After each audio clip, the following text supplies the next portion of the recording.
Hello, first responders. It's Johanna with Holiday Planet with an update on our optional tours in Munich and Amsterdam and a final payment reminder for our first responder cruise, Oktoberfest 2026.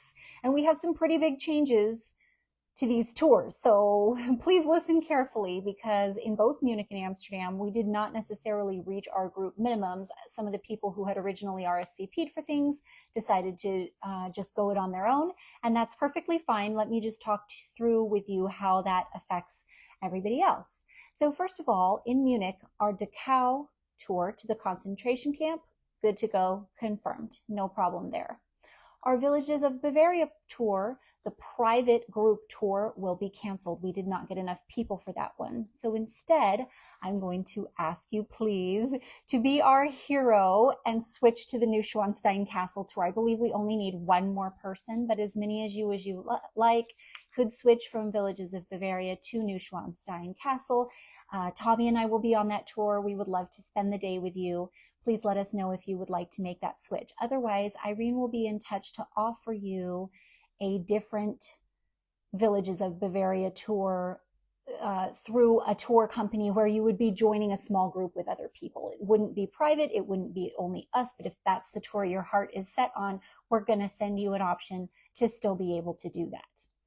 In Amsterdam, the same kind of situation.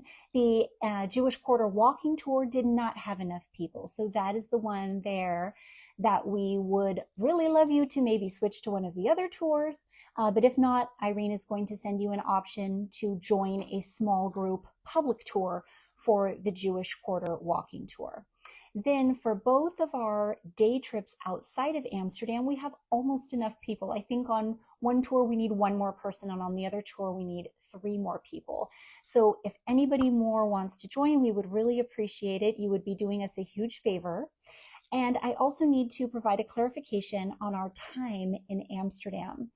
This cruise itinerary is a little bit different than some of the Rhine River cruises I have sold in the past, so I was not really prepared for this. But what's going to happen is when we transfer to the ship on embarkation day, we will drop luggage and have a nice lunch at the ship.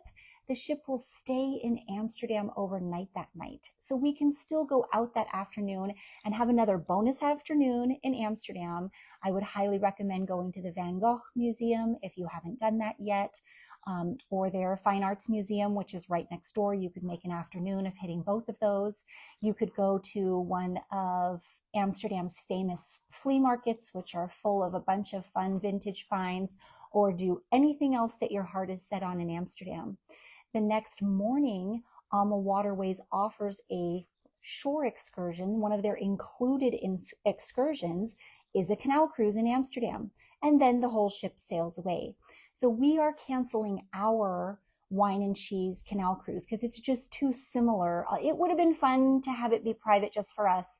The wine and cheese would have been fun, but it's just so similar to what Alma is offering us basically for free because it's an included excursion with our cruise that I don't think it makes sense for us to pay for a separate version of that. So we are canceling ours. So that also frees up another afternoon for a lot of you. And I'm hoping that with all that additional free time in Amsterdam, some of you will feel like going ahead and jumping in on one of our day trips, either to the windmills, cheese making experience, and wooden shoes outside of Amsterdam, or to go to Bruges in Belgium, which Tommy and I will be doing. Tommy and I have already done the windmills, which was fascinating because these windmills still work. It truly is fascinating. But Bruges is such a charming, one of my favorite towns in all of Europe. So I hope that you'll consider being our hero and joining those tours where we just need a couple more people. Okay, finally, final payment coming up on May 15th for the river cruise itself and the pre and post packages. And I would say if you haven't sent your payment yet, just check with us, please, exactly what you owe, because there has been, as much as we've tried to be really clear. There has still been a little bit of confusion about which parts of the final payment can be paid by which method. So go ahead and just check in with our office before you send that final payment. If it is by check, the mail takes so long, we really need the paper checks to be in the mail by today. Thank you so much, first responders. Let us know what questions you have about these changes. We're here for you and we have answers. Talk to you all soon. Bye.